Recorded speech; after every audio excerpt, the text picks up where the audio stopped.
Well, actually, that's a very good question, and it's one that causes a lot of problems. There are those people in life who never ever actually finish anything, and projects remain in a constant state. There are lots of projects which get a bit out of control and don't deliver the right kind of technical solution, for example, and there's always support going on and people upset and wanting changes and chaos.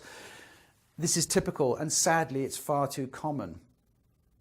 However, a well-managed change project knows exactly when it's finished, because they use a process which I invented many years ago whilst working for a large jeans manufacturing company, where I said, and I noticed that this was a real problem.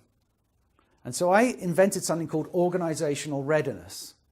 And this is actually something that happens very early on. We ask the people who want the project, who are paying for the project, what is the problem you're trying to solve? And how will you know when it's solved? And the answer to the second question becomes the organisational readiness criteria. We say we know that this change project is finished when all the employees are working in the new desired way, that everyone is trained sufficiently, that the technology is running smoothly, that the documentation for the training is in place, that whatever the criteria is. And this criteria is very, very different from the project team's criteria.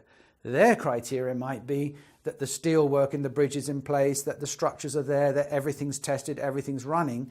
The change management criteria, the organisational readiness criteria, is how do we know when the organisation is ready to implement this change, and how do we know when it's changed?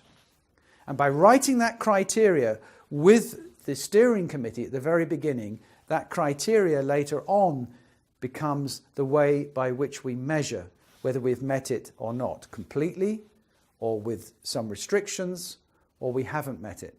And that criteria will define the go live of your change project.